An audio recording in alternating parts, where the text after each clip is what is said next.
सांगावा right to express लोकहिताची lakh मोलाची आपली बातमी सांगावावर पाहत असताना सांगावा 1,00,000 सबस्क्रायबरचा बनवणं हे आपलं ध्येय आहे। आपल्या हक्काच्या चॅनेलचं ध्येय पूर्ण करण्यासाठी आत्ताच सबस्क्राइब करा सांगावा, पाहत रहा सांगावा। त्यावर उपस्थित असणारे मास्टर माइंडचे संचालक मोरे सर आणि आता ते जय विजनचे मनोज सर, मोरे मॅडम, त्याचबरोबर Sakore sir, D Patil sir आणि आता जे आपल्याला मार्गदर्शन करून गेलेले सावित्रीबाई फुले पुणे विद्यापीठाचे प्रकुलू डॉक्टर पराग काळकर सर आणि आपल्या सर्वांसाठी हा आजचा जो सोहळा आयोजित करण्यात आलेला आहात, या सोहळ्यासाठी आपण सर्वजण उपस्थित राहिलेले आहात। त्यामध्ये पालक आहेत, विद्यार्थी आहेत आणि या सांस्कृतिक कार्यक्रमाचं आयोजन करणाऱ्या या सगळ्यांचं मी या कार्यक्रमामध्ये स्वागत करतो।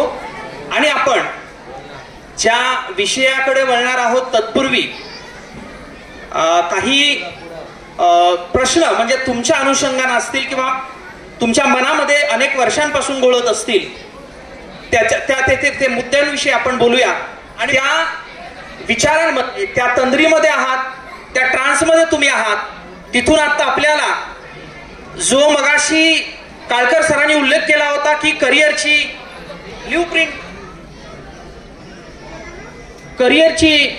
ब्ल्यूप्रिंट आपल्याला आवश्यक आहे आणि ती ब्ल्यूप्रिंट कशा पद्धतीने आपल्याला निर्माण करता येऊ शकते, त्यासाठी काय करायला हवं, त्याच्यासाठी कोणता मार्ग असणं आवश्यक आहे, ती दिशा कशा पद्धतीने ठरवायची, या अनुषंगाने पुढील काही वेळ आपण बोलणार आहोत। मित्रहो, जे पाठीमागे उभा आहेत, जिथं जागा असेल तिथं आपण बसून घ्या, कारण तुम्हाला आपल्या आयुष्यामधली पुढची दिशा ठरवण्यासाठी एखाद्या जागेवरती बसून वैचारिक मंथन करणं गरजेचं आहे। ते जोपर्यंत होणार नाही तोपर्यंत मी जे काय सांगतो आहे ते तुमच्यापर्यंत पोहोचणार नाही। आणि जर ते पोहोचलं नाही तर आजच्या या कार्यक्रमामध्ये जे विजन ठेवून आपण काम करणार, म्हणजे अकॅडमीचं नाव बघा, जय विजन आहे। विजन म्हणजे एक दृष्टी असली पाहिजे आणि त्या पुढे मास्टर माइंड आहे। मास्टर माइंड तयार करणारी ही अकॅडमी आहे। हा विचारांनी त्यांनी क्लासचं नाव देखील असं ठेवलेलं आहे। म्हणजे या कार्यक्रमामध्ये भविष्याचं आपल्याला विजन ठेवायचं आहे। मोरे सर, खऱ्या अर्थानं तुम्ही जे काही जुळून आणलेलं आहे, म्हणजे नावापासून एखाद्या माणसाची दूरदृष्टी कशी असते ती नावापासून असते आणि नाव जर ते स्ट्रॉंग असेल तुम्हाला विजन मिळतं। तर या अकॅडमीमध्ये जे जे विद्यार्थी शिकत आहेत त्या प्रत्येक विद्यार्थ्यांच्या मनामध्ये, प्रत्येक विद्यार्थ्यांच्या बुद्धीमध्ये एक विचार सुरू झालेला असणार आहे, तो म्हणजे माझ्या भविष्याचा। तुम्ही आता कदाचित 10वीला असाल, कदाचित 11वीला असाल, कदाचित 12वीला असाल, काही विद्यार्थी 10वीच्या आतले असतील, 8वी 9वी 10वीला असतील, परंतु तुम्ही जो सांस्कृतिक कार्यक्रम सादर केला तो अत्यंत उत्कृष्ट होता। कारण तो सांस्कृतिक कार्यक्रम सादर करत असताना तुमच्या अंगामधली कला, तुमचा आत्मशोध ज्या ज्या कलाकारांनी सादर केला तो मला इथं पाहता आला। त्यांच्यासाठी आपण मनापासून एकदा जोरदार टाळ्या वाजवूया। कारण का, ज्या माणसाला आत्मीयता, कलेशी संबंध साधता येतो, कलेशी एकरूप होता येतं, त्या माणसाचं आयुष्य कधीही नाराज होत नाही। तो माणूस आयुष्यात कधीही अयशस्वी होत नाही। कुठल्याही आसमानी संकट येऊ द्या, कुठल्याही अडचणी येऊ द्या, त्या प्रत्येक अडचणींना सामोरं जाण्याचं धैर्य या कलेमध्ये असतं। आणि या अकॅडमीच्या माध्यमातून तुम्ही कला सादरीकरण केली, तुम्ही त्या मार्गावरती आहात। प्रेक्षक म्हणून तुम्ही जी भूमिका निभावत आहेत, हल्ली प्रेक्षक पालक म्हणून किंवा विद्यार्थी म्हणून अशा कार्यक्रमाला फारसं जात नाहीत, पण पिंपरी चिंचवड परिसरामध्ये हा योगायोग आहे, वरचा सभागृह आणि खाली बसलेले हे तुडुंब भरलेलं आहे। त्यामुळं पालकांनी हे सगळ्यांना प्रवृत्त केलं, त्यामुळे पालकांसाठी एकदा आपण जोरदार टाळ्या वाजूया। कारण हे करण्याचं धैर्य जे आहे हे पालकांनी विचार केलेला आहे की माझी मुलं ही घडली पाहिजेत। मुलं घडणं म्हणजे काय आहे, मुलं घडवण्यासाठी काय प्रयत्न करायला पाहिजे, हे पालक आणि त्यांच्या अनुभवामधून त्यांना जे जे मिळालेलं नाहीये ते मिळवण्यासाठी आणि मुलांना देण्यासाठीचा हा त्यांचा प्रयत्न आहे। म्हणून सगळा म्हणजे तुम्ही शाळा महाविद्यालयामध्ये शिकत असाल, सोबत तुम्हाला या अकॅडमीच्या माध्यमातून पुढे जगण्याची एक नवी दिशा मिळणार आहे. म्हणून हा सगळा आजचा कार्यक्रम आयोजित करण्यात आलेला आहे. मित्र हो, काही वेळेला ठिणगी जी पडत असते ती काही क्षणामध्ये पडते. आज या सभागृहामध्ये बसलेल्या विद्यार्थ्यांसाठी मला एक उदाहरण सांगावंसं वाटतं. इयत्ता 6वी मधला विद्यार्थी होता. इयत्ता 6वी मध्ये वय किती असतं? 6 12 वर्ष. म्हणजे पूर्वी असत तर 6 5 11 वर्ष, आता 6 7 12 वर्ष. तो विद्यार्थी एक तामिळनाडू मधले जे खाली समुद्र किनारी त्यांचं गाव होतं, त्या गावामध्ये त्याचे वडील जे काम करत होते ते काम असं होतं, एका ठिकाणचे प्रवासी दुसऱ्या ठिकाणी घेऊन जायचे असा त्यांचा व्यवसाय होता. रोजीरोटीमधून पैसे मिळायचे, रोजीरोटीसाठी जे पैसे मिळायचे ते घर खर्चामध्ये संपून जायचे. किती मिळायचे म्हणजे तो जो काळ होता 1950-60चा काळ असेल, त्याच्या अगोदर म्हणजे त्या दरम्यान त्यांना दररोज साधारणतः 20-25 रुपये मिळायचे. त्यांचा मुलगा इयत्ता 6वी मध्ये शिकत असताना 7वीत जाणार होता. वडिलांना म्हणाला, मी तुमच्या सोबत आता एक दिवशी येतो. मला तुम्ही जे काम करताय मी खूप दिवसांपासून बघतो आहे, मी जर आज तुमच्या सोबत आलो तर ते मला काम करायचं आहे. वडिलांनी सांगितलं, बाळा तुला ते जमणार नाही, नाव वलवावी लागते.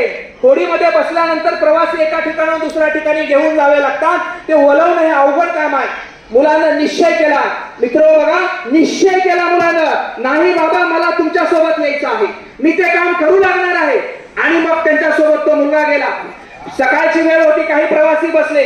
मुलानं प्रयत्न करून बघितला, काम काही जमलं नाही. वडील म्हणले, थांब मी आता फेरी मारतो, उगाच प्रवाशांचा वेळ घालवायला नको. म्हणून त्यांनी स्वतः वडिलांनी वलवलं. असं हे दिवसभर चाललं. मुलाचं मन राहवलं नाही. मुलाला असं वाटलं की मी माझं काम सकाळी राहिले, मला काही करून ते काम केलं पाहिजे. परत त्यांनी वडिलांकडे आग्रह केला, बाबा मला हे करू द्या. ते म्हणले, तुला कशासाठी करायचंय? त्यावेळी मुलाने उत्तर दिलं होतं, बाबा मला इयत्ता 7वीची पुस्तकं ही माझ्या कष्टाच्या कमाईमधून घ्यायची आहेत. ते मुलाचा निश्चय होता. जर हे काम करताना मला किती वेदना होतात, किती त्रास होतो, हे जर मी अनुभवलं, हे जर मी बघितलं, तर पुढे भविष्यामध्ये मला माझ्या अभ्यासासाठी किती मेहनत घ्यायची हे माझ्या लक्षात येईल. म्हणून मला हे काम करू द्या. दिवस मावळतीपर्यंत आलेला होता. शेवटी वडिलांना वाटलं, मुलगा एकदा अट्टहास करतोय, आपण त्याला देऊन टाकूया. म्हणून म्हणले, घे हे. मुलांना आता मनाची तयारी केली होती. कितीही अडचण आली तरी आता ते वलवणं म्हणलं, मी माघारी घेणार नाही. प्रवासी बसले आणि त्यानं वलवणं सुरू केलं. जसा जसा वलवणं सुरू केलं, बोट मध्यापर्यंत आली. त्याचा जो पाय होता ते होडीमध्ये एक बाजूला खुनपट टिकलेलं होतं, त्या खुनपटाला लागला आणि तिथून त्याच्या पायातून रक्त येऊ लागलं. जसं रक्त येऊ लागलं तसं एका प्रवासी बाईनं ते बघितलं. बघितल्यानंतर तिने डोळ्यानं खुणवलं. ती वडिलांना बोलणार, तेवढ्यात मुलानं त्यांच्याकडे बघितलं, हाताने सांगितलं, वडिलांना सांगू नका, माझ्या हातातलं हे काम काढून घेतील आणि जर काम काढून घेतलं तर मला माझ्या कष्टाच्या पैशामधून पुस्तकं विकत घेता येणार नाही. त्या बाईनंही, प्रवासी बाईने काही सांगितलं नाही. बोट कडाला गेली. सगळे प्रवासी उतरले. ती बाई त्या मुलाच्या वडिलाकडे गेली आणि म्हणाली, तुमच्या मुलाच्या पायामध्ये खुनपट घुसलेला आहे. वडिलांनी बघितलं, रक्त वाहत होतं आणि ते रक्त वाहत असताना त्याच्या जवळ आले आणि त्यांच्या पायाला एक पट्टी काढली आणि बांधली आणि म्हणाले, तू मला हे अगोदर का नाही सांगितलं, मी ते वलवलं असतं. त्यावेळी त्या मुलांनी परत सांगितलं, बाबा माझं जे स्वप्न आहे त्याची चिकाटी, ते ध्येय मी निश्चय केलेला आहे. जे काही इथून पुढे करणार आहे ते माझ्या स्वतःच्या कष्टावरती करणार आहे. मला ते करायचंय, ते साध्य करायचंय. त्याच्यासाठी कितीही यातना आल्या, कितीही त्रास झाला तरी ते मी सहन करणार आहे. त्यावेळी वडिलांच्या डोळ्यामधून पाणी आलं आणि त्या प्रवासी बोटींकडून जे काही 5-5 2-2 रुपये जमले होते आणि त्या पैशांमधून पुस्तकं घेतली गेली आणि तो विद्यार्थी आनंदानं पुढच्या वर्गात जाऊ लागला. मित्रो, हा विद्यार्थी दुसरा तिसरा कोणी नसून भारताचे माजी राष्ट्रपती डॉक्टर APJ अब्दुल कलाम होते.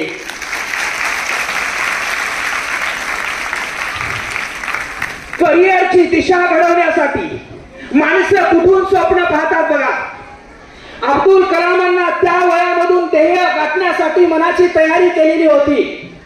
आता या सभागृहामध्ये बसलेले विद्यार्थी आणि पालक आपला करिअर समजावून घेताना माझं व्यक्तिमत्व काय आहे, माझ्यामध्ये कोणत्या क्षमता आहे, माझा निश्चय काय असणार आहे आणि भविष्यामध्ये मला कुठपर्यंत वाट चालायची आहे याचं विजन आपल्या डोळ्यासमोर असलं पाहिजे. आणि ते असण्यासाठी काय करावं लागणार आहे, तो स्वतःला ओळखणं जे म्हणतो, स्वतःच्या अंतरंगामध्ये डोकावणं जे म्हणतो, ते करावं लागणार आहे. हे जर एकदा केलं तर करिअर निश्चित करणं आहे ते होतं. आता मला सांगा, यातले काही विद्यार्थी 11वीतून 12वी झालेले असतील, 10वीमधून 11वी 12वी मध्ये असतील. तुमच्या आयुष्यामध्ये तुमच्या क्षमता ओळखून, तुमचा कल ओळखून करिअरची पायरी ते ठरवणं आवश्यक आहे. कारण करिअरचे अनेक मार्ग आहेत. वेगवेगळ्या क्षेत्रामध्ये आपल्याला करिअर करता येणार आहे. वेगवेगळे पर्याय आहेत. परंतु ते पर्याय आहेत म्हणून आपण तिथं जाणं योग्य आहे का, हेही अगोदर तपासून घेणं गरजेचं आहे. जर मला इंजिनिअरिंगला जायचं आहे तर इंजिनिअरिंग साठी लागणारी क्षमता माझ्यामध्ये आहे का, माझं ऍप्टिट्यूड कसं आहे, माझी बुद्धिमत्ता त्यासाठी पूरक आहे का, मला गणित किती जमता आहे, मला त्याच्याविषयी लागणारं व्हिज्युअल जे इंटेलिजन्स आहे तो माझ्यामध्ये किती आहे, हेही तपासून बघावं लागणार आहे. याचा अंदाज घेणं, पण हा अंदाज घ्यायचा कसा, जर कोणाला मेडिकलला जायचं असेल, कोणाला इंजिनिअरिंगला जायचं असेल, कोणाला फार्मसीला जायचं असेल, कोणाला आर्ट शाखेसाठी जायचं असेल, तर त्याच्यासाठीचा अंदाज घेण्यासाठी आपल्याला दोन व्यक्तीची गरज लागणार. ते म्हणजे तुमचे पालक आणि दुसरे आई वडील. पालक आणि दुसरे शिक्षक. शिक्षक हे तुमच्या शाळा कॉलेजमध्ये असतील किंवा तुमच्या क्लासमध्ये असतील आणि तुमचे पालक यांनी या मुलांचं वारंवार निरीक्षण करून त्यांच्यामध्ये कोणत्या क्षमता आहेत ते ओळखून ठेवणं आणि त्या दृष्टिकोनातून विद्यार्थ्याला पुढच्या करिअरसाठी तयार करणं. आता याच्यामध्ये मुलाची भूमिका काय असणार आहे बघा. आता तुम्ही इथं आजपर्यंत जे जे काही केलेलं असेल, जे जे तुम्हाला गुण मिळालेले असतील किंवा पर्सेंटेज मिळालेले असतील वर्गामध्ये, पुढे भविष्यात जाऊन ते कितपत उपयोगी पडतील याचा खूप अंदाज, याचा सध्याच्या काळामध्ये या डिजिटल युगामध्ये खूप कमी शक्यता आहे की हे मार्क आहे असे उपयुक्त ठरतील. मार्कावरून नोकरी मिळेल याची खूप शक्यता कमी आहे, कारण तुम्हाला कौशल्य आत्मसात करावं लागेल. करिअर निवडणं म्हणजे फक्त मार्क घेऊन एखादी नोकरी जिथं लागणार आहे ते मिळवणं नाहीये. आयुष्यामध्ये आपल्या आवडीच्या क्षेत्रामध्ये काम करणं म्हणजे स्किल जॉब असं म्हणतात. तुम्ही जे काम निवडणार आहात ते दररोज, म्हणजे आता तुम्ही नोकरी जेव्हा लागेल किंवा इथून करिअर करायला लागणार आहात, अभ्यास करायला लागणार आहात, त्यावेळी कंटाळा आला नाही पाहिजे. तुम्ही जर एकदा हातामध्ये ते काम करायला घेतलं ना, कंटाळा अजिबात आला नाही पाहिजे, न थकता. कारण ती आयुष्यभराची गोष्ट आहे. ते काय 1 आणि 2 दिवसाची नाहीये, आज केलं आणि उद्या सोडून दिलं. जर तसं झालं तर आयुष्यभर आपल्याला मानसिक त्रास होतो आणि मेंटली आपल्याला असं वाटायला लागतं की आपण हे काय करतोय, कदाचित आपली दिशा चुकली की काय असं वाटायला लागतं. पण हे असं न होता सातत्यानं त्या विषयामध्ये जर आपल्याला गुंतवून घ्यायचं असेल तर आपला आत्मशोध म्हणजे आपल्या क्षमतांची ओळख, आपल्याला खऱ्या अर्थानं काय जमत आहे हे बघून हे तपासून घेणं गरजेचं आहे. करिअरचे मी तुम्हाला स्टीव्ह जॉबचं पुढं एक उदाहरण सांगणार आहे की त्यांनी कशा पद्धतीनं स्वतःची जी कंपनी उभा केली आणि नंतर त्यात ट्रान्सफॉर्मेशन कसं झालं. पण त्याच्या अगोदर आपण करिअरचे जे वेगवेगळे मार्ग म्हणतो हे कशाच्या आधारे आपण ठरवतो, तर पहिलं तर आपल्या हा व्यक्तिमत्वाची तपासणी झाली. दुसरं त्या कोर्सेसना किंवा त्या वेगवेगळ्या डिग्री किंवा पदव्यांना मार्केटमध्ये काय स्कोप आहे हे तुम्ही आता तपासलेलं आहे का. म्हणजे पालक आणि विद्यार्थ्यांसाठी माझा प्रश्न आहे, तुम्ही सध्या ट्रेंड कुठल्या बाजूला जातोय त्या दृष्टिकोनातून विचार करताय की तुमच्या क्षमता काय आहेत या दृष्टिकोनातून विचार करताय. हा, जर तुम्ही तुमच्या मनामध्ये हे ठरवून घ्या, ट्रेंड जिकडे जात असेल, मार्केट जिकडे जात असेल त्या दिशेने जर तुम्ही जात असाल आणि त्यासाठी लागणारी क्षमता जर आपल्यामध्ये कमी असेल तर ते कदाचित गणित जुळणार नाही. योगायोगाने जर ट्रेंड तिकडे जाणारा आणि तुमच्यामध्ये असणारी क्षमता जर जुळली तर निश्चितरित्या भविष्यामध्ये तुमच्यासारखा यशस्वी माणूस दुसरा कोणी असणार नाही. त्याच्यासाठी बघा अजून काही महत्वाच्या गोष्टी आपल्याला समजावून घ्याव्या लागणार आहे. कोणकोणते करिअरचे ऑप्शन आहेत हे तुम्हाला मी जसं आता सांगितलं तसं, म्हणजे आर्ट्स, सायन्स, कॉमर्स याच्यानंतर जे कोर्सेस असणार आहेत, कोणी बीएससी करेल, कोणी एमएससी करेल किंवा कोणी पदवी करेल, किंवा कोणी परत मास्टर करेल किंवा कोणी रिसर्चला जाईल. बहुतांश विद्यार्थ्यांना इंजिनिअरिंग करून IT, कॉम्प्युटर, मेकॅनिकल, सिव्हिल अशा डिग्र्या प्राप्त झाल्यानंतर जे IT इंडस्ट्री असेल किंवा इंडस्ट्रियलायझेशन असेल तिथं नोकरीसाठी आपण प्रयत्न करतो. परंतु तिथं गेल्यानंतरही म्हणजे आजच्या या व्याख्यानामधून आपल्याला फक्त नोकरीपुरतं तयार न करता आयुष्यभरासाठी माझं व्यक्तिमत्व सुदृढ कसं राहील आणि मला माणूस म्हणून चांगलं जगता कसं येईल याच्याकडे आपल्याला चांगल्या दृष्टीने बघणं गरजेचं आहे. फक्त आणि फक्त नोकरी मिळाली आणि फक्त आयुष्य संपलं असं होत नाही. कारण असे आजूबाजूला तुम्हाला कितीतरी पालक किंवा घरामध्ये तुम्ही बघत असाल तुमचे आई वडील असतील किंवा नातेवाईक असतील, काम करून आलेले थकलेले असतील, कंटाळलेले असतील. त्यांना वाटते हे अरे उगीच डोक्याला ताप झालाय, मी जे काम करतोय त्याच्यामधून 2 पैसे मिळतात ठीक आहे, पण मानसिक समाधान मिळत नाही. कारण सुरुवातीच्या टप्प्यामध्ये दिशा कुठंतरी आपली एकदा निर्णय घेताना तो क्षण चुकला की बरं आयुष्यभरासाठी त्याचा पश्चाताप होत असतो. पालक नेहमी असा विचार करतात ही माझ्याकडून झालेली चूक आहे, माझ्या मुलाच्या बाबतीमध्ये होता कामा नये. परंतु आपल्याकडं सामाजिक व्यवस्था अशा पद्धतीनं आहे की तुम्हाला तसा निर्णय घेण्याचं स्वातंत्र्य खूप कमी प्रमाणामध्ये मिळतं. खूप कमी पालक आहेत की धाडसानं आपल्या मुलाला जे आवडतं ते करण्यासाठी तयारी दर्शवतात आणि त्याच्या पाठीमागे उभा राहतात. कारण आपल्या व्यवस्थेमध्ये जर एखाद्या मुलाला म्हटलं त्याला स्वतःची कंपनी उभा करायची तर आपल्याला इथून सुरुवात होतं. तू कंपनी चालवणार, तुझी क्षमता काय, शिकतो काय, त्याला लागणारं भांडवल काय, असे अनेक प्रश्न उपस्थित होतात. मित्रांनो, मी एक तुम्हाला इथं अत्यंत म्हणजे काही विद्यार्थी पदवीनंतर किंवा 12वी पासूनच स्पर्धा परीक्षेची तयारी करतात. हा एक करिअरचा वेगळा टप्पा आहे. परंतु स्पर्धा परीक्षेचं वास्तव काय आहे ते आपल्याला माहिती असणं गरजेचं आहे. म्हणजे 12वी नंतर वेगवेगळ्या क्लरिकलच्या पोस्ट असतील, पोलीस भरती असेल किंवा वेगवेगळ्या प्रशासकीय एक्झाम आपण देता. पदवीनंतर काही आपण परीक्षा देत असता किंवा शिक्षक होण्यासाठीच्या काही एक्झाम्स आपण देत असता. परंतु त्या परीक्षा देत असताना तिथं असणाऱ्या जागा किती आहेत आणि त्याच्यामध्ये जागा किती आहेत आणि अर्ज करणारे विद्यार्थी किती आहेत. महाराष्ट्रामध्ये जर MPSCचा विचार केला, MPSC दरवर्षी 2000 ते 3000 वेगवेगळ्या पदाच्या जागा करते. म्हणजे तहसीलदार असेल, नायब तहसीलदार असेल, उपजिल्हाधिकारी असेल, सेल्स टॅक्स असेल किंवा PSI असे सगळे मिळून या परीक्षेला बसणारे विद्यार्थी किती असतात. या परीक्षेला विद्यार्थी महाराष्ट्रामधून दरवर्षी 7 ते 8 लाख विद्यार्थी बसतात. जागा असतात 2 ते 3000. मग मुलगा काय करतो, पदवी झाल्यानंतर पहिलं वर्ष तयारीला, दुसरं वर्ष तयारी, तिसरी वर्ष तयारी, असे अनेक वर्ष जातात. नोकरी मिळत नाही किंवा लागली नाही तर नंतर फ्रस्ट्रेशन येतं. मग हे नंतर होण्याच्या ऐवजी तुमचा जो आत्ताचा टप्पा आहे, तुम्ही या कार्यक्रमाच्या निमित्तानं तुम्हाला ही जी माहिती मिळते याचा विचार जर आता या क्षणाला झाला म्हणजे काय, तुम्ही प्लेन BSc करण्याच्या ऐवजी तुम्ही प्लेन फक्त इंजिनिअरिंग डिग्री करत असताना, तुम्ही किंवा BA करत असताना, BCom करत असताना, BCA MCA करत असताना एखादं कौशल्य स्वतःच्या अंगी बांधणं हे गरजेचं आहे.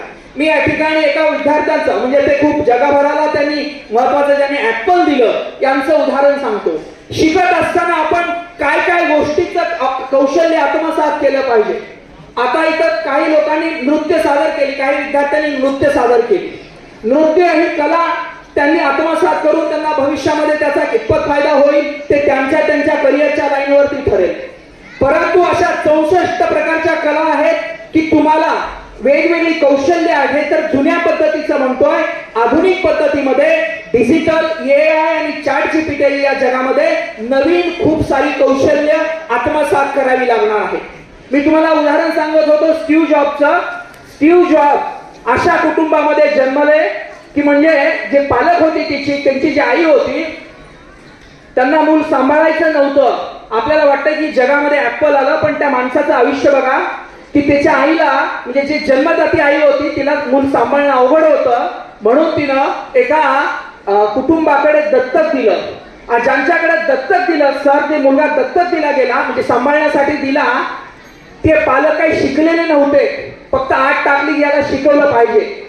मग ज्या सांभाळण्यासाठी पालकांकडे स्टीव्ह जॉबला पाठवलं गेलं त्यांची आर्थिक परिस्थिती काही एवढी खूप चांगली नव्हती, पण तरी देखील त्यांनी मुलाला स्टॅनफोर्ड म्हणजे अमेरिकेमधली एक युनिव्हर्सिटी आहे स्टॅनफोर्ड इथं पाठवलं. स्टॅनफोर्ड मध्ये पाठवल्यानंतर त्यांनी जे काही ज्या अभ्यासक्रमाला प्रवेश घेतला होता त्या ठिकाणी पहिल्या वर्षात दुसऱ्या वर्षामध्ये त्यांचे काही विषय राहिले. ज्या विषयामध्ये इंटरेस्ट नाहीये ते विषय त्यांचे राहिले, ते वायडी झाले. आणि स्टीव्ह जॉब ज्यावेळी ते वायडी झाला त्याच्यानंतर करणार काय, तर रिकामा वेळ भरपूर मिळू लागला, मन रमत नव्हतं, पण त्यांचा आत्मा म्हणजे स्वतःच जागरूक असणं म्हणतो ना आपण स्वतःबद्दलचं, ते जागरूक होते. त्यांना इंटरेस्ट होता कॅलिग्राफी मध्ये. ते बघा कॉलेजच्या वयामध्ये त्यांनी कॅलिग्राफी शिकून घेतली. कॅलिग्राफी मध्ये आपण वेगवेगळे फॉन्ट्स डिझाईन करतो, वेगवेगळे स्ट्रक्चर्स करतो, ते त्यांनी त्या वयामध्ये शिकून घेतलं, कॉलेजच्या वयामध्ये शिकून घेतलेलं. ते इतकं भारी आपल्याला वाटतं. आजही कॅलिग्राफी मधला फॉन्ट कुठे एखादा आला ना की आपल्याला असं वाटतं किती सुंदर काढलाय, किती छान डिझाईन काढलेलं आहे. हे जे करणं आहे ना हे त्यांनी ते कॉलेजच्या वयामध्ये केलं. पुढं काही वर्ष गेली, कॉलेजमधून त्या बाहेर पडले आणि पुढं कॉलेज पूर्ण केलं नाही, अर्ध्यातूनच सुटलं गेलं आणि पदवी न घेताच ते बाहेर पडले आणि पुढे एका कंपनीमध्ये जी ऍपल होती त्या ऍपल कंपनीमध्ये त्यांच्या एका म्हणजे बॅक जे आहे त्यांच्या एका मित्राच्या मदतीनं त्यांनी ते डेव्हलप केलं आणि तिथं ते काम करू लागले. ते काम करत असताना मॅक आणि ऍपल मध्ये जे काही जगभर आज फॉन्ट आपण जे वापरतो ना, तुम्ही जे सिस्टमवर बघितले गेले ते सर्व फॉन्ट जे साईज आहे त्या डिझाईन आहेत हे स्टीव्ह जॉब्सनी डेव्हलप स्वतः केलेले आहेत. त्यावेळी त्यांना विचारण्यात आलं हे तुम्ही कुठून शिकला, हे आर्टिस्टिक डिझाईन आहे, हे कलात्मक डिझाईन आहे, ही कौशल्य तुम्ही कुठून शिकला. त्यावेळी स्टीव्ह जॉबनं जे उत्तर दिलं होतं ते खूप महत्वाचं होतं. ते म्हणाले होते मी माझ्या वायडी वर्ष जी होती, मी जेव्हा कॉलेजच्या बाहेर होतो त्यावेळी मी हे कौशल्य शिकून घेतलेलं होतं आणि म्हणूनच मी हे उत्कृष्टरित्या हे आज हे उभा करू शकलो. मला सांगायचं तात्पर्य हे आहे की ज्या ज्या वेळी तुम्हाला असं वाटतं की माझ्याकडे आता रिकामा वेळ आहे, मला मार्क्स कमी पडलेले आहेत, एखाद्या विषयामध्ये मी नापास झालेलो आहे, त्यावेळी कुठलं ना कुठलं वेगळं कौशल्य आत्मसात करा. ते कौशल्य पुढे गेल्यानंतर तुम्हाला मागचे जे डॉट जोडणं आहे म्हणजे ज्या रिकाम्या जागा भरा जे म्हणतो ना आपण, त्या रिकाम्या जागा भरण्यासाठी खूप मदत करत असतं. याच्यातूनच आपल्याला आपल्या व्यवसायाची किंवा आपल्याला जो एखादा उद्योग सुरू करायचा असतो त्याची तुम्हाला दिशा मिळत असते. जसं स्टीव्ह जॉबचं आहे तसं आपल्याकडे म्हणजे मी स्पर्धा परीक्षेच्या विद्यार्थ्याचं एक उदाहरण सांगेन. या पुस्तकामध्ये आम्ही महाराष्ट्रामधील 343 विद्यार्थ्यांचा सर्वे केला जे स्पर्धा परीक्षा करत होते, निवड झाली नाही, पर्यायी क्षेत्रामध्ये जाऊन काम करतात. जो मुलगा स्पर्धा परीक्षेचा प्रचंड अभ्यास आणि त्याने इंजिनिअरिंग केलेलं, इंजिनिअरिंगचा अभ्यास प्लस इकडचा स्पर्धा परीक्षेचा अभ्यास, तरी निवड झाली नाही आणि एक 5-6 वर्ष गेल्यानंतर त्याला असं वाटलं आता आयुष्यामध्ये करायचं काय, फ्रस्ट्रेशन आलं, मानसिक दृष्टिकोनातून खचला, आई वडिलांनी आर्थिक जी मदत होती देणं बंद केलं. कारण विद्यार्थी मित्र हो, तुम्ही आता सभागृहामध्ये आहात, तुम्हाला असं वाटत असेल आपलं जो वय असतं, पालक साधारणतः 18 ते 20 वर्षापर्यंत तुम्हाला आर्थिक मुदत पुरवतील, फार फार तर 25 वर्षापर्यंत ज्या पालकांची आर्थिक स्थिती चांगली आहे. त्याच्यानंतर पालकांना असं वाटायला लागतं, ते ओझं वाटायला लागतं, त्यांना मानसिक त्रास होतो, ते बोलून दाखवत नाहीत. कारण आई वडिलांचं नातं असतं, मुला मुलींचं नातं असतं, त्या नात्यामध्ये विकृष्टता येतं, ते या करिअरच्या मुळे येतं. करिअर कारण मुलगा नोकरी लागत नाही म्हणून आई सकाळ संध्याकाळी त्या विचारामध्ये असते, वडील कामावून आले की त्या विचारामध्ये असतात. अशा या तंद्रीमध्ये विक्रांत पवार नावाच्या मुलाचं मी उदाहरण सांगतोय. स्पर्धा परीक्षा जो करत होता त्या फ्रस्ट्रेशन मध्ये तो मुलगा एवढ्या मानसिक स्थितीला गेला असं वाटायला लागलं की या जगामध्ये आपण राहू नाही. अशा पद्धतीची मनस्थिती त्याची जशी जशी होऊ लागले. परंतु त्याच्या एक दिवशी असं लक्षात कोविडच्या दरम्यान मध्ये तो गावी गेला आणि गावी गेल्यानंतर एका किराणा, बघा आयडिया माणसाला कुठं सुचते, तो एकदम खचलेल्या मनस्थितीमध्ये होता, काय करावं सुचत नव्हतं. किराणा दुकानामध्ये गेला, किराणा दुकानामध्ये वेगवेगळे जे काही प्रोडक्ट होते समोर, गावाकडे जर बघितलं असेल ना तर पोत्याची गुंडळी करून साखर असेल, गहू असेल, तांदूळ असेल ठेवलेले असतात. मग त्यांना बघितलं हे समोर होतं आणि जो आतमध्ये हिशोब करणारा माणूस होता वहीमध्ये करत होता. त्याने ते बघितलं आणि त्याला एकदम असं क्लिक झालं की आपण शहरामध्ये मॉलमध्ये फिरलेला, म्हणजे पुण्यात राहिलेला आणि तो वेगवेगळ्या मॉलमध्ये फिरलेला. मग त्याला असं लक्षात आलं पुण्यामध्ये, शहरामध्ये, मॉलमध्ये ज्या पद्धतीची सिस्टम आहे ती अजून गावाकडे म्हणजे जी गावं बऱ्यापैकी 5,000-10,000 लोकसंख्या असली तरी अजून आलेली नाही. हे त्याच्या लक्षात आलं. अभ्यास चांगला होता, समाज व्यवस्था कळलेली होती, राज्य व्यवस्था कळली होती, व्यवहार माहिती होता, पण करायचं काय हे माहिती नव्हतं. त्याला पटकन ती आयडिया सुचली. असं वाटलं की त्याला आपल्याला आपण एक गावाकडे मॉल सुरू करावा. आणि त्या पवार नावाच्या विद्यार्थ्यानं गावाकडे मॉल सुरू केला आणि पंचकृषी मधले 10-15 गावं जोडून घेतली आणि आज त्या मॉलची उलाढाल 2.5 ते 3 कोटी रुपयापर्यंत गेलेली आहे. म्हणजे हे कसं होऊ शकतं, तर त्या विद्यार्थ्यानं जो शोध घेतला की माझ्याकडे असणारे कौशल्य, मी एवढं आयुष्यामध्ये शिकलेलो आहे, तर ते तिथं उपयोगी पडणार आहे. मी जसं मग स्टीव्ह जॉबचं उदाहरण सांगितलं तसं या विक्रांत पवारचं असेल. तसं आजच्या या सेशन मधून करिअरचे मार्ग किंवा जे कोर्सेस आहे हे तुम्हाला ज्या दिवशी ठरल की अभ्यासक्रमाला प्रवेश घ्यायचा ते मिळतील, परंतु त्याच्या पाठीमागची पार्श्वभूमी, पालकांची मनस्थिती आणि विद्यार्थ्यांची मानसिकता या दोघांचा मेळ घालण्यासाठी आपल्याला जाणीवपूर्वक प्रयत्न करावे लागतील. काही लोकांना आयुष्य गेलं तरी आपल्यामधला जो हुंकार असतो, जो करिअरचा हुंकार असतो, तो सापडत नाही आणि त्याच्यामुळे आपण भरकटल्यासारखं होतं. खऱ्या अर्थानं असं वाटतं कधी कधी की आपण कोणी कुठल्या तरी व्यवस्थेने लावून दिलेली कामं करतो आहे. म्हणजे एखाद्या क्लरिकलचं काम असेल किंवा एखाद्या कंपनीमध्ये टायपिंग, कारण सध्या सरकारी नोकरी ह्या कमी झालेल्या आहेत, मर्यादित आहेत, भरती निघत नाही. त्यामुळे खासगी नोकऱ्यांकडे आपण वळतोय. खासगी नोकऱ्याकडे वळत वळत मी तुम्हाला परत एकदा सांगतो, कौशल्य विकसित करून, कारण हे आहिरे सर जे आहेत त्यांचं स्वतःचं आर्किटेक्चरचे ज्या पद्धतीनं काम करतात, हा एक बिझनेस मॉडेल आहे. अशा पद्धतीनं तुम्हाला स्वतःचे व्यवसाय काय निर्माण करता येतील का, ती दिशा आपल्याला समजून घेणं गरजेचं आहे.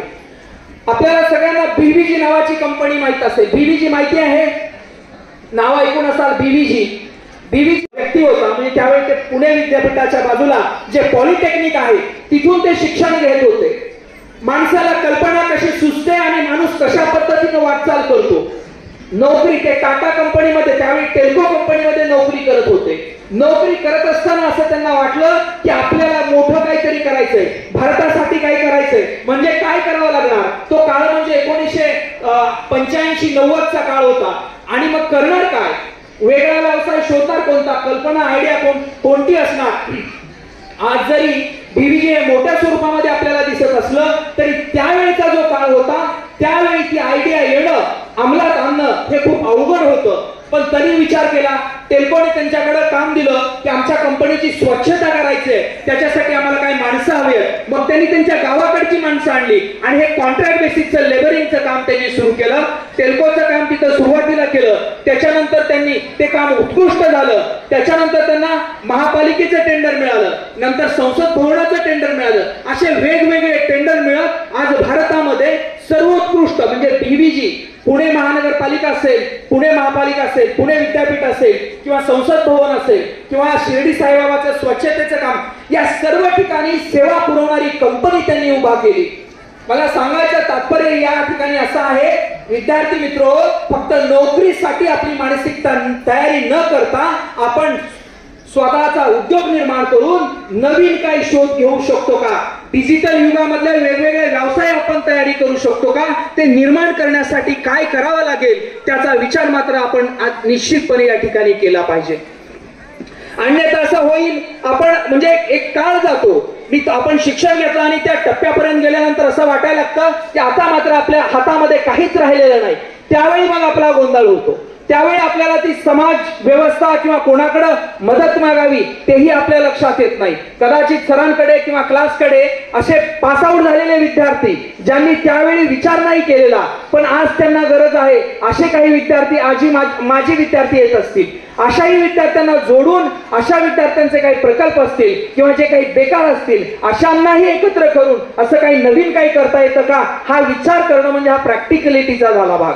परंतु आत्ताच्या या क्षणाला जर आपण ठरवलं की मला माझ्या करिअरमध्ये ही गोष्ट करायची आहे, तर तुम्ही आत्तापासून त्याचा विचार करणं आवश्यक आहे.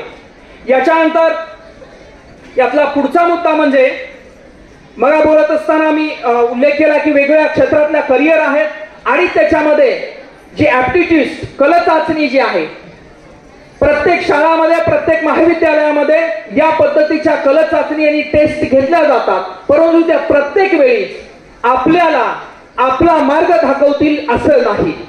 त्याच्यामुळे जो आपण अभ्यास करतो अकॅडमिकली, जर तुम्हाला 90% मार्क्स मिळाले आणि तुमचं एम आहे की मला आता MBBS ला माझा नंबर लागलेला आहे, जर त्यावेळी नीटची एक्झाम देत असताना त्या नीटची एक्झाम दिली 90% आणि त्याचा जो स्कोर म्हणजे 12वी मध्ये 90% मार्क्स मिळाले, परंतु नीट मध्ये किंवा JEE मध्ये जर इंजिनिअरिंग असेल तर तो स्कोर आला नाही, पण त्यावेळी खचून न जाता, कारण मध्यंतरी जे पालक होते, एका शिक्षक पालकाने आपल्या विद्यार्थिनीला मार्क चांगले नाही मिळाले म्हणून मारले, कदाचित आपण ही बातमी वाचलेली असेल.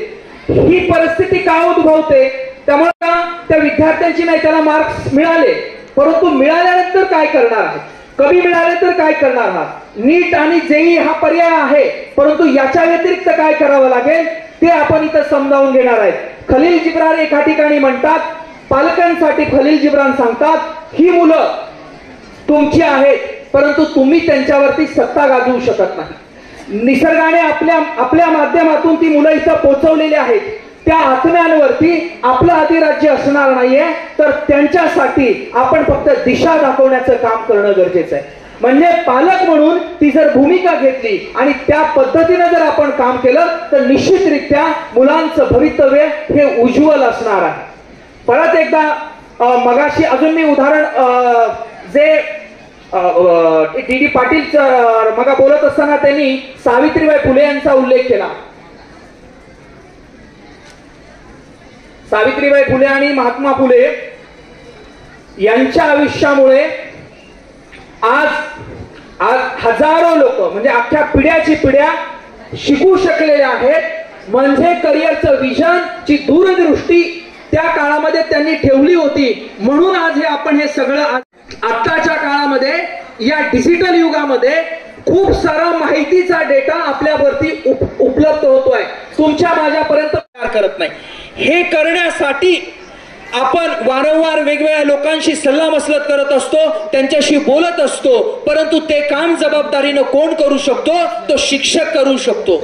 म्हणजे मी एक शिवखेरा यांच्या पुस्तकामध्ये वाचत असताना त्या ठिकाणी त्यांनी एक उदाहरण दिलेलं होतं. समुद्र किनारी एक शिक्षक रोज फिरायला जायचा आणि जसा तो फिरायला गेला ना, असंख्य वेगवेगळ्या प्रकारचे मासे तिथं दिसायचे.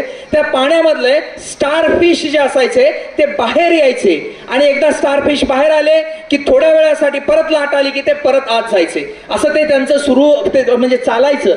परंतु असा बराच वेळ गेल्यानंतर काही वेळेला लाट जिथपर्यंत मासे पहिल्यांदा आले तिथपर्यंत येत नसायची, काही मासे तडपडत बाहेर पडलेले असायचे.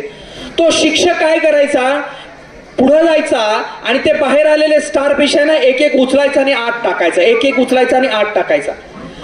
दुसऱ्या बाजूला एक व्यक्ती होता, तो बराच वेळ बघत होता आणि त्यांनी विचारलं, बाबा म्हणले तुम्ही किती वेळ झालं बघतायत, म्हणजे तुम्ही एवढे मासे असंख्य मासे पडलेले आहेत, एवढे तुम्ही पाण्यात कधी टाकणार आहेत? त्यावेळी त्यांनी उत्तर दिलं की मी हे असंख्य मासे पाण्यामध्ये नाही टाकू शकणार, हे अवघड आहे. परंतु बघा तो म्हणला याचा परिणाम तरी काय होणार आहे. मग त्या शिक्षकानं एक मासा उचलला, त्यांच्या समोर एक मासा उचलला आणि पाण्यात सोडला. ते म्हणलं मी असंख्य लोकांवरती नाही, परंतु एका माशाचा प्राण वाचू शकतो, एका माशांवरती त्याचा परिणाम झालेला आहे, त्याचं जीवन वाचलेलं आहे. अगदी असंच शिक्षक म्हणून जी भूमिका बजावतात, म्हणजे जय विजन मास्टर माइंड अकॅडमी असेल किंवा शाळामधली तुमचे शिक्षक असतील, महाविद्यालयामधली शिक्षक असतील, संवेदनशील शिक्षक हे नेहमी असा विचार करतात, मी असंख्य विद्यार्थ्यांवरती जरी परिणाम करू नाही शकलो, त्यांना दिशा नाही देऊ शकलो, तर एका विद्यार्थ्याचे आयुष्य मी घडवू शकतो. त्यामुळं काही शिक्षक अशी असतात, त्या शिक्षकांशी या विद्यार्थ्यांचं नातं घट्ट झालं पाहिजे. मला वाटतं या अकॅडमीमध्ये असंच होत असावं, कारण विद्यार्थी आणि शिक्षकांचं नातं, कारण मोरे मॅडम असतील किंवा इतर सगळ्या शिक्षकांना जी मुलं आहेत ना, अजूनही म्हणजे कार्यक्रमाच्या अगोदर आणि नंतरही जे एकत्रित येणं आहे, त्यांच्यामधला जो संवाद आहे, हे नातं एस्टॅब्लिश करणार आहे. आणि जेव्हा तिथं आपुलकीचं नातं तयार होतं त्यावेळी तुम्हाला आपले अवघड वाटणारे प्रश्न आपण त्यांच्या समोर मांडतो त्यावेळी आपोआप सुटले जातात. अशी नाती निर्माण करणं आणि हे जर शिक्षक आणि विद्यार्थ्यांचं नातं तयार झालं तर निश्चितरित्या आपला करिअरचा प्रश्न, तुम्ही म्हणाल सर याचा करिअरला कशी मदत होणार आहे? करिअरसाठी उदाहरण म्हणून घ्या, समजा तुमचं आता हे पदवीचं शिक्षण पूर्ण झालं किंवा 12वी झालं, तुम्हाला पुढं काय करायचं हे कोणाला पहिल्यांदा विचारणार? म्हणजे तुमच्या डोक्यात असेल तुमच्या आई वडिलांना. आई वडील कुठंतरी म्हणजे नोकरी करत असतील, कोण काम करत असेल, कोण वेगवेगळ्या स्वरूपाचं काम करत असेल. काही पालक शिक्षण क्षेत्रातले असतील तर त्यांना करिअरचं माहिती असेल. असे किती पालक आहेत की यांना माहित आहे पुढं आपल्या मुलाची दिशा ठरवलेली आहे? हा प्रश्न तुमच्यासाठी बघा, किती पालक आहेत? हात वर करा की आपल्याला वाटतं की आपल्या मुलानं की या क्षेत्रामध्ये करिअर केलं पाहिजे असं हे ठरवलेले किती पालक आहेत? एक हात वर करा. अजून दिसतात का? ठरवलंय की आमच्या मुलानं की या क्षेत्रामध्ये करिअर केलं पाहिजे? 2 3 हा एक 30-40 पालकांचे हात वर दिसत आहेत. सांगाल कुठल्या म्हणजे तुम्ही मुलाला कुठल्या क्षेत्रामध्ये करिअर करायचं हे ठरवलेलं आहे? 1-2 असं कोणाला सांगता येईल? हा, इंजिनिअरिंग, हा, फायनान्स, अजून फायनान्स, अजून कुठल्या क्षेत्रामध्ये असं वाटतं की करिअर केलं पाहिजे? बघा, मी जाणीवपूर्वक विचारतोय कारण सर्वच पालकांना या प्रश्नाची उत्तरं आपल्या म्हणजे ते त्यांच्या अनुभवावरून ठरवत असतात. विद्यार्थी हे त्यांच्या अनुभवावरून ठरवणार आहेत. आपल्याला ज्यावेळी लक्षात येत नाही त्यावेळी आपल्याला कोणाची तरी मदत घेणं आवश्यक असतं. मग आपण काही वेळेला करिअर काउन्सिलिंग कडे जातो किंवा मग आपण शेजारी पाजारी किंवा नातेवाईक त्यांना विचारायला लागतो की तुमचा मुलगा काय करतो? आमचा मुलगा डिप्लोमा करतो. मग याला वाटतं कुठला डिप्लोमा? तो मेकॅनिकलचा. तो काय करतो? इलेक्ट्रिकलचा. मित्राला घेतले म्हणून हाही डिप्लोमाला घेतो. पण त्याला मॅथ्स समजे काही याचं काही क्रायटेरिया त्याचा शोध घेतलेला आहे का? नाही. आता बघा, मी परत इथे मुद्दा अधोरेखित करतो. काही वेळेला पालक जाणीवपूर्वक निर्णय घेतात, पण पालकांनी हा प्रश्न त्यांना विचारून बघितला पाहिजे की मी जे करिअर मुलाचं ठरवतोय हे कशाच्या आधारे ठरवतोय. हा निकष खूप महत्वाचा आहे आयुष्यामध्ये.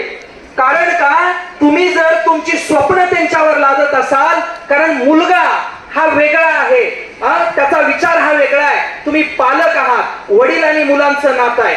तुमची स्वप्न वेगळी आहेत, मुलाचं स्वप्न वेगळं आहे.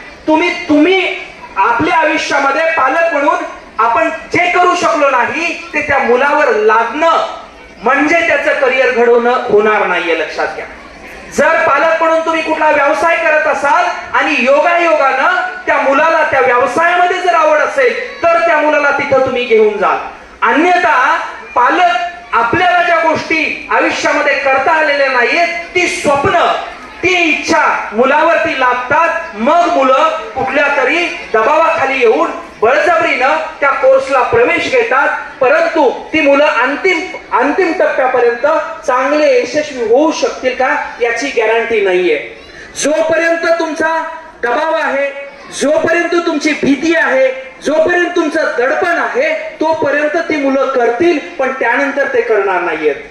मग अशी मुलं आपल्या शिक्षकांशी ज्यांच्या बरोबर आपुलकीचं नातं आहे त्यांच्या बरोबर संवाद साधतात. त्यांच्या बरोबर आतमध्ये जे काही त्यांच्या चाललेलं आहे ते मन मोकळं करण्याची जागा बऱ्याच वेळा शाळा महाविद्यालयांपेक्षा क्लासेसमध्ये आज दिसते आहे.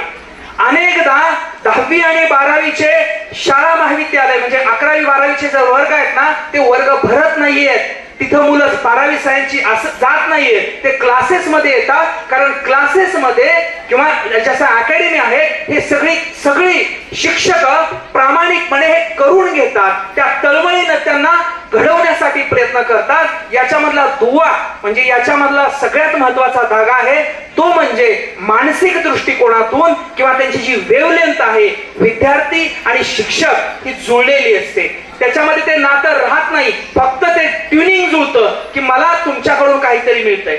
म्हणजे ज्या कुटुंबामध्ये पालकांचा दबाव असतो किंवा ज्यांच्या घरामध्ये म्हणजे बऱ्याचदा घरामध्ये वेगवेगळे ताणतणाव असतात. त्याही ताणतणावामधून मुलंही मार्ग काढतात आणि इकडं निघून येतात. आता अजून एक प्रश्न आपल्यासाठी की आपण मुलाचं जर करिअर ठरवलं असेल, मी मग म्हटलं की त्याचे पॅरामीटर, त्याचे निकष तपासून घ्या. भविष्यामध्ये तुमचा मुलगा उद्योजक व्हावा की नोकरी करावी हे किती पालकांनी जर ठरवून ठेवलेलं असेल आणि हे कशाच्या आधारे ठरवलंय हे स्वतःच मनामध्ये तुम्ही विचार करा. म्हणजे हे मला सांगण्याची गरज नाही, ते नंतर वैयक्तिकरित्या कोणाशी तरी चर्चा करा आणि तुम्ही ते लिहून काढा, मुलाशी बोला. जोपर्यंत मुलाचा आणि पालकाचा मनमोकळेपणानं संवाद होणार नाही तोपर्यंत त्याची करिअरची दिशा ही चांगल्या पद्धतीनं दृढ होणार नाही. मग म्हणतो आपण आपल्याकडे सचिन तेंडुलकर घडला पाहिजे, अमिताभ बच्चन तयार झाला पाहिजे, किंवा स्टीव्ह जॉब सारखा किंवा हनुमंतराव गायकवाड सारखे बीबीजी उभा करणारा माणूस, किंवा अलीकडचे काही तरुण वेगवेगळ्या प्रायव्हेट इंजिनिअरिंग मधल्या किंवा आयटी मधल्या कंपन्या उभा करतायत. हे करण्यासाठीचे धैर्य जे आहे ना हे पालकांनी दिलेल्या पाठिंब्यामुळे कितीतरी वेळा ते शक्य होतं. हे तेव्हा शक्य होतं जेव्हा ते नातं दृढ होतं. जोपर्यंत कुठलाही विद्यार्थी असेल, कुठलाही व्यक्ती असेल, त्याला कुटुंबातून म्हणजे आई वडील असतील किंवा पत्नी असेल यांच्याकडून बळ मिळत नाही तोपर्यंत त्या धैर्यानं चालू शकणार नाही. अर्थात आता तुम्ही म्हणजे बऱ्याचदा अजून तुम्हाला मनात प्रश्न असतील की हे सर करिअर निवडत असताना आतापर्यंतचा आम्ही अभ्यासक्रम जो केलेला आहे तो सायन्स आहे, पण आता आम्हाला कला शाखेमध्ये जायचंय किंवा आम्हाला कॉमर्सला जायचंय, हे जे प्रश्न पडणारे असतात या प्रश्नाची उत्तरं वेळोवेळी तपासली पाहिजे. परत त्याचा निकष आहे तुम्हाला पदवीनंतर किंवा 12वी नंतर ती शाखा का बदलायची आहे याचाही विचार त्या ठिकाणी होणं गरजेचं आहे. या मुद्द्याच्या अनुषंगाने आपण पुढं ज्यावेळी भविष्यामध्ये तुम्हाला तुमचं ब्ल्यूप्रिंट जे ते तयार करणार असाल त्यावेळी म्हणजे इंजिनिअरिंगचे असेल, मेडिकलचे असेल किंवा कुठल्याही शाखा किंवा वेगवेगळ्या प्रकारचे असेल, ती ब्ल्यूप्रिंट तयार करत असताना मनामध्ये ठरवून ठेवा की मी जे काम निवडणार आहे ते न थकता आयुष्यभर करू शकणार आहे. हे काय 1 दिवसाचं 2 दिवसाचं काम नाहीये किंवा आज केलं आणि मी उद्या विसरून गेलो असं असणार नाहीये. हे काम मी कायमस्वरूपी करणार आहे आणि ते करण्यासाठीच हे माझं करिअर असणार आहे. फक्त नोकरीपर्यंतच असणार नाही, त्याच्या पुढे जाऊन मला हे लॉंग टर्म साठी म्हणजे माझ्या पुढच्या आयुष्याची दिशा ठरवण्यासाठी हे करिअर निवडायचं आहे. विद्यार्थी मित्र, आपल्याला आठवत असेल ज्यावेळी म्हणजे हे उदाहरण कदाचित तुम्हाला माहिती असेल किंवा कदाचित तुम्ही याच्या अगोदरही कुठेतरी ऐकलेलं असेल, हे करण्यासाठी आपल्या मनामध्ये एक दृढ निश्चय जे मग म्हटलं आणि एकाग्रता असणं आवश्यक आहे. बरं, ती एकाग्रता कुठल्या कुठल्या माध्यमातून आपल्याकडून येऊ शकते. तुम्ही कधी प्रॅक्टिस केली असेल, तुम्ही कधी योगा करत असाल, कधी प्राणायाम करत असाल. माणूस जोपर्यंत शारीरिक दृष्ट्या तंदुरुस्त असत नाही तोपर्यंत त्याचं कॉन्सन्ट्रेशन पूर्ण होणार नाहीये. एकदा स्वामी विवेकानंद अमेरिकेला गेलेले होते. आता बघा, स्वामी विवेकानंद असं व्यक्तिमत्व म्हणजे ज्या वेळी त्यांनी पुस्तक वाचलं, एक जरी पान वाचलं तर ते कायमस्वरूपी त्यांच्या डोक्यामध्ये लक्षात राहायचं. पुस्तक वाचलं की पान फाडायचे आणि त्या पानावरती काय होतं ते त्यांना जर विचारलं तर ते सांगायचं असं म्हटलं जातं. स्वामी विवेकानंद ज्यावेळी अमेरिकेमध्ये गेलेले होते त्यांचा त्या ठिकाणचा कार्यक्रम संपला आणि कार्यक्रम संपल्यानंतर फेरफटका मारण्यासाठी ते नदीच्या किनाऱ्यावर जाऊन बसलेले होते. त्या कोपऱ्यावरती बसले आणि त्या झाडाखाली बसून त्यांना एक खेळाची आवड होती, ते म्हणजे वेगवेगळ्या असे नेम काय म्हणतो ना, एखादा जसा अर्जुन त्या पक्षाचा डोळा दिसतो तसं स्वामी विवेकानंदांचा एकाग्रता एवढी प्रचंड होती. कुठल्याही वस्तूवरती, कुठल्याही एखाद्या ध्येयावरती जर त्यांनी त्या बिंदूवरती लक्ष केंद्रित केलं तर ते त्यांना साध्य करता येत असायचं. ते झाडाखाली बसलेले होते, ध्यान लावून बसलेले होते, त्यांची एकाग्रता चालू होती. त्याच दरम्यान तिथं काही मुलं जे होते ना त्या नदीमध्ये आपल्याकडं जसे बॉल आहेत पाण्यात टाकायचा आणि ते बंदुकीनं उडवायचा हा खेळ खेळत होते. हे त्यांचं चालू होतं आणि चालू असताना ते मोठमोठ्यानं गोंधळ त्यांचा आवाज करत होते. आणि मग यांचं हे ध्यानस्थ बसलेले होते विवेकानंद आणि हे ध्यानस्थ बसलेले असताना त्यांचा हा गोंधळ. आणि या सगळ्यामध्ये विवेकानंदांना असं वाटू लागलं की अरे किती वेळ झाले यांचा हा गोंधळ आणि यांना एक बॉल उडत नाहीये. म्हणून ते उठले आणि त्या मुलांना म्हणले की तुम्ही जो खेळ खेळता आहात ते तुम्हाला येत नाही, अनावश्यकपणे मला इथं तुम्ही डिस्टर्ब करताय. त्यावेळी तिथल्या मुलाने सांगितलं तुम्हाला काय जमणार आहे, हा खेळ जो आहे तो आम्ही खेळतोय, हे तुम्हाला जमू शकणार नाहीये. त्यावेळी विवेकानंदांनी त्यांच्या आयुष्यामध्ये असा तो जो खेळ होता ते कधी खेळले नव्हते, परंतु मनाची जी एकाग्रता आहे ती आयुष्यभर केलेली तपश्चर्या साधना याच्या माध्यमातून त्यांना जमत होतं. ते गेले म्हणले बंदूक दे, ती घेतली बंदूक, त्याच्यामध्ये छरा टाकला, नेम धरला आणि तो बरोबर उडवला गेला. मुलांना वाटलं हा काय फक्त एकदा मारलेला आहे, योगायोगानं उडाला असेल. परत म्हणले ती मुलं म्हणली आता दुसरं तुम्ही करून दाखवा, सेकंड टाइम करून दाखवा. परत त्यांच्याकडे म्हणले हे घे, बंदूक मध्ये त्या गोळी टाकली, बरोबर नेम धरला आणि त्या छऱ्यानं तो बॉल उडवला गेला.